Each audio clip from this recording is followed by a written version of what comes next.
है नहीं। तो इस टेस्ट में तो ऐसे भी बच्चे मेरिट में आ चुके हैं, जो एक ही घर में दो भाई है, जो एक नॉन मैरिड है, एक मैरिड है नहीं। अब दोनों में इतनी बुरी लड़ाई लड़ी हुई है कि सब आपस में लड़ते हुए नजर आ रहे हैं। तो इसके लिए मेरा विचार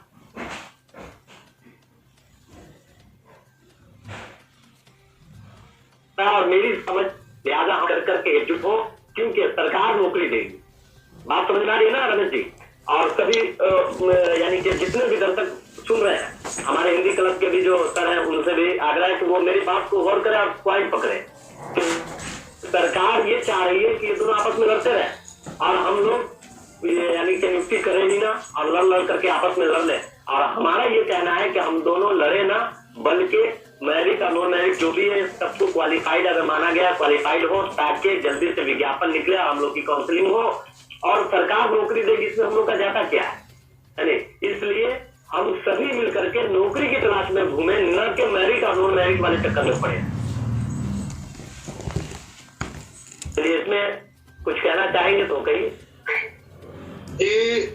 फैजान जी, आपकी बात सही है, लेकिन ये बताइए कि सरकार जो है 80,000 नौकरी कहाँ से लाएगी? उसके पास तो कम सीट है ना। जब सीट कम है तो सबको नौकरी कहाँ से देगी? नहीं तो ठीक है सर, आपका भी कहना सही है, 80,000 सीट है, लेकिन मेरिट वहाँ पर नहीं।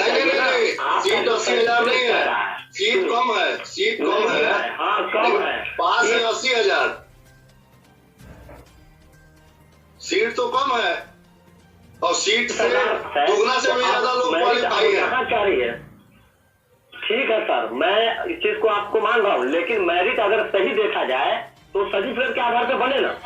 आपका जो भी मूल प्रमाण पत्र है, BA, BEd, MA जो भी लगे, ये सबका अगर मेरिट बनता है उसको मेन मेरिट मानिए, और हम सभी एकजुट होकर इस काम को करें, देखिए सबको नौकरी मिलेगी।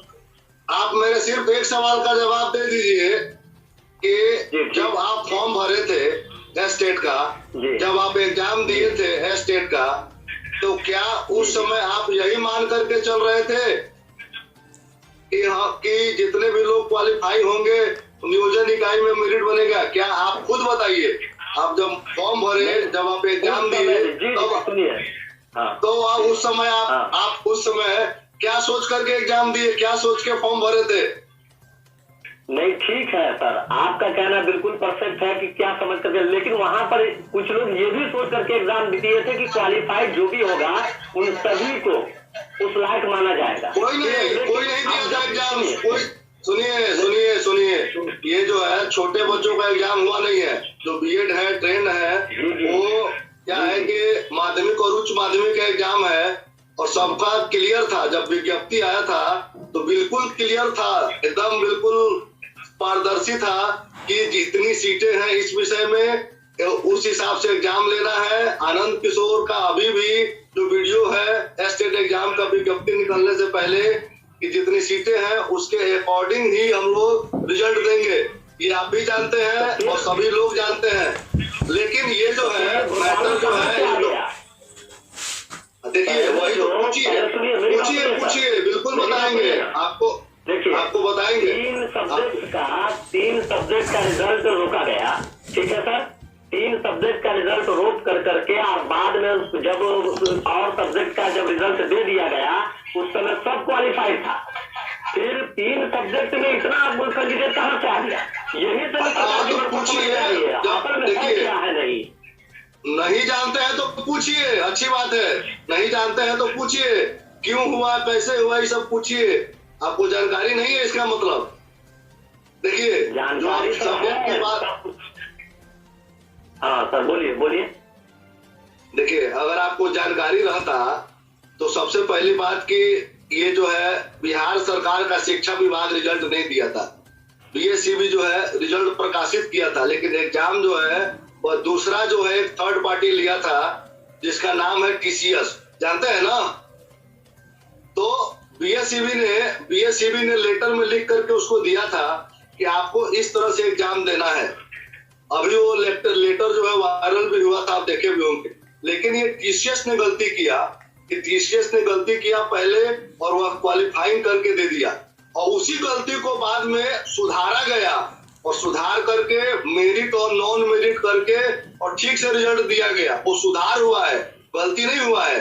लेकिन उसके बाद जब सरकार को लगा कि भाई ये तो मेरिट वाले से ज्यादा नॉन मेरिट वाले हैं, तो अब उसको तो वोट बैंक चाहिए। उनको अपने बच्चों को थोड़ी पढ़ाना है सरकारी विद्यालय में। कितने नेता के बच्चे सरकारी विद्यालय में पढ़ते हैं, उनको तो वोट चाहिए। तो इसलिए वो कह दिए कि भाई अब छोड़ो, सभी लोग बराबर हो गए। अरे भाई जब सभी लोग बराबर थे तो आप विज्ञप्ति क्यों निकाले सीट के अकॉर्डिंग? आप क्यों उस तरह से एग्जाम लिए? सुनिए मेरी बात सुनिए। जब आपने विज्ञप्ति की बात अभी जो है मान रहे हैं, बार बार वही बात कह रहे हैं कि सर यानी कि हमारे शिक्षा मंत्री जी ने ये कहा, हमारे शिक्षा मंत्री जी ने वो कहा, तो फैजान जी थोड़ा सा हेडफोन निकाल के बोलिएगा, थोड़ा कट कट के आवाज आ रहा है आपका। अच्छा, हेडफोन निकाल के जो लगता है उसको आप बोल के देखिएगा। हाँ बोलिए।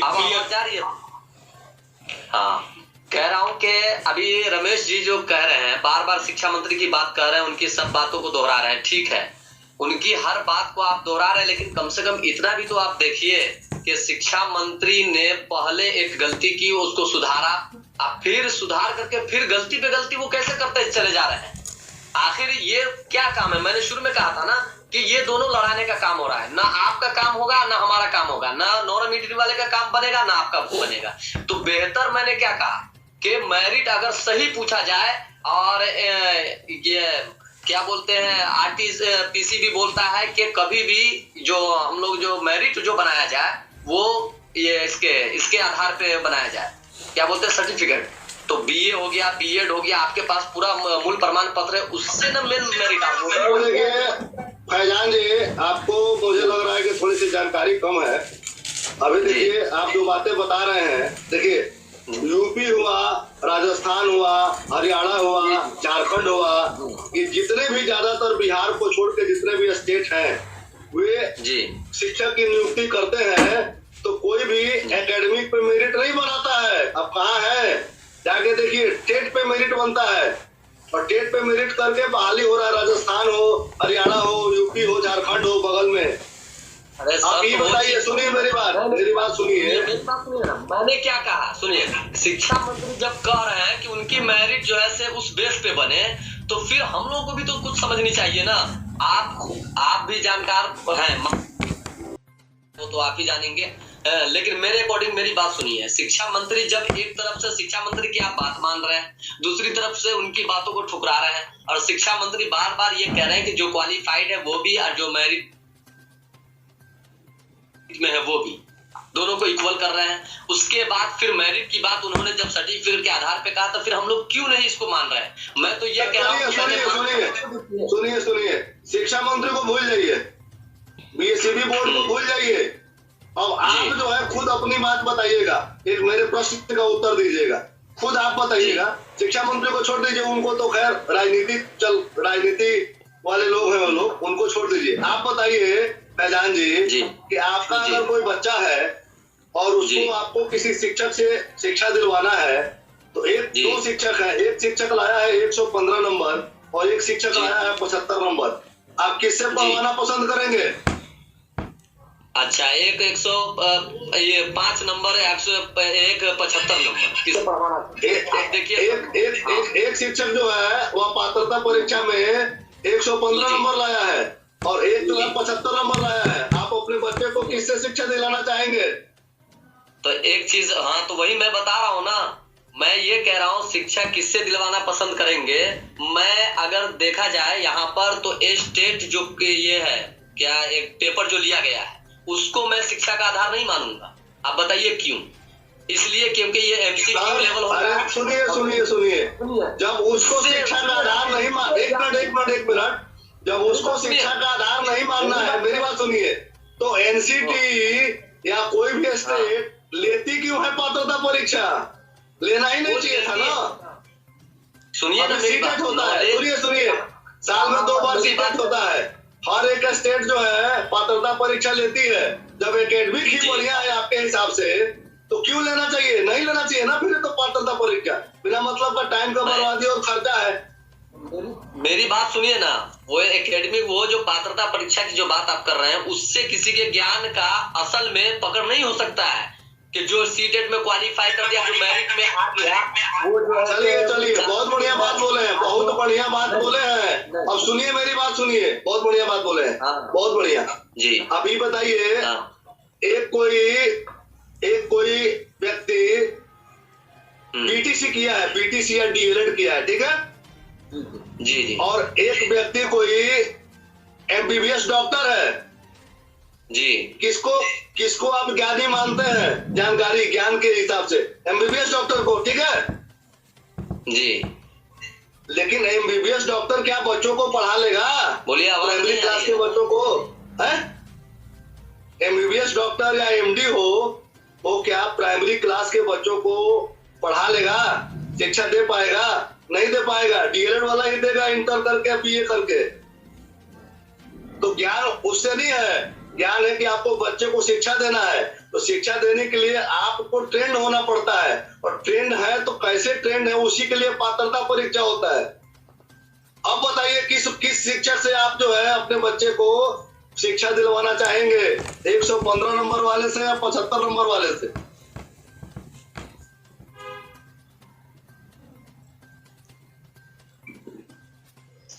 चलिए रमेश जी, शायद फैजान जी का नेटवर्क शायद स्लो है। इसके साथ ही एक चीज और यहाँ पे हम बताते चले, फैजान जी अगर जुड़ते हैं तो दोबारा बातचीत होगा। यहाँ पे एक और चीज बताते चलते हैं। ये मैसेज आया था मेरे पास कि लिखा गया था, राज सर आप किसी एक व्यक्ति से क्यों बात करना चाहते हैं? तो हमने उनसे डायरेक्ट कहा था कि अगर आप लाइव आना चाहते हैं तो आ सकते हैं, और इसमें जो भी व्यूअर्स देख रहे हैं वो लाइव आना चाहते हैं तो लाइव जुड़ सकते हैं। हिंदी क्लब पे केवल आपको मैसेज करना होगा। जिसके साथ डिस्कस करना चाहते हैं उनका भी नंबर दे सकते हैं, आप अपना भी नंबर दे सकते हैं। और उसमें क्या करना हो, केवल अपना मोबाइल नंबर दीजिए और उस पर चर्चा स्टार्ट हो जाएगा। अभी फैजान जी जुड़ नहीं रहे, अभी जैसे जुड़ेंगे वैसे बातचीत होगा। मुझे तो लगता है कि नेटवर्क वगैरह ठीक था। फैजान जी निरुत्तर हो गए, क्या जवाब देंगे? नेटवर्क का इशू तो नहीं लग रहा था। ये तो हम नहीं कहेंगे, शायद जो भी इशूज रहा हो, अगर वो जुड़ना चाहेंगे तो दोबारा जुड़ सकते हैं, हमें पता चल जाएगा। चलिए रमेश सर, थोड़ा सा डिस्कस आपसे भी कर लेते हैं, थोड़ा सा कोई बुरा नहीं मानेंगे, और थोड़ा सा म्यूट कर लीजिए। हम बुरा नहीं मानेंगे, मेरिट वाले चाहे नॉन मेरिट वाले। एक चीज तो मैं व्यक्तिगत रूप से मानता हूँ, पर्सनल मेरा व्यू है कि अगर कोई मेरिट में है उन्हें कुछ ना कुछ देना चाहिए। लेकिन थोड़ा सा पक्ष लेके मैं आपसे बातचीत करना चाहता हूँ नॉन मेरिट का, क्योंकि चर्चा उन्हीं के साथ हो रहा था आपसे। एक बात यहाँ पे चर्चा ये है कि जब शिक्षा मंत्री जी ने कहा है कि जो बहाली में सातवां चरण करने जा रहे हैं एस्टेट 2019 का, वो बहाली 7वें चरण में करूंगा जैसे ही छठा चरण कंप्लीट हो जाता है। मे भी फरवरी तक सब कुछ ठीक रहेगा, फरवरी तक कंप्लीट हो जाता है तो जो भी अभ्यर्थी पास हैं, जिन्हें 12 मार्च के बाद पता चला कि वो क्वालिफाइड हैं, वो शिक्षक बन सकते हैं। ये मोरलिटी की बात चर्चा मैं कर रहा हूँ। बन सकते हैं, मिठाई हो सकता है बगल में खिलाए हो, आसपास खिलाए हो, खुशी का माहौल हो। एकाएक दोबारा जब रिजल्ट आता है और उन्हें पता चलता है कि हम तो नॉन मेरिट में है, पता नहीं अब मेरा क्या होगा, इस पे क्या कुछ कहना है आपका रमेश सर? सर देखिए, ये गलती जो है, जो रिजल्ट देने वाली संस्था है वो गलती उसकी थी, और मुझे तो शुरू से ही शक था, अंदेशा था कि 75 नंबर वाले भी सोशल साइंस में क्वालिफाइड थे। तो उसी समय जो है मैं समझ गया था कि कुछ ना कुछ दिक्कत है, क्योंकि सोशल में 75 नंबर वाले, 69 नंबर वाले किस तरह से क्वालिफाइंग हो सकते हैं, ये बात हजम होने वाली बात नहीं थी। और जो शक था वही जो है बाद में जब रिजल्ट आया दोबारा, तो मेरिट और नॉन मेरिट जब करके आया तो फिर मेरा जो शक है वो दूर हो गया, क्योंकि गलती हुई है जो रिजल्ट देने वाली संस्था है उससे। लेकिन अब रहा सवाल ये कि शिक्षा मंत्री जो है दोनों को बराबर मान रहे हैं, तो उनकी मजबूरी है, उनको वोट चाहिए। और स्वाभाविक है कि जो नंबर ऑफ कैंडिडेट जो ज्यादा है नॉन मेरिट वाले तो उनके तरफ वो उनको क्या है, उनको तो कह देना है कि भाई सभी लोग जाइए नियोजन इकाई मेरिट बनाएगा। भाई जब ऐसा ही करना था, आप पहले सीट क्यों निकाले? विज्ञप्ति में सीट नहीं बताना चाहिए था? हर विषय पे आप क्यों नहीं पात्रता ले लिए? हर विषय पे पात्रता नहीं लिया गया। आप अपेयरिंग वाले को मौका क्यों नहीं दिए? अपेयरिंग वाले को मौका नहीं दिया गया। तो ये लोग तो शुरू से सब कुछ सही चल रहा था, सब कुछ सही था। दिक्कत कहाँ पे आई है? जब ये नॉन मेरिट वालों की संख्या ज्यादा हो गई है 50,000,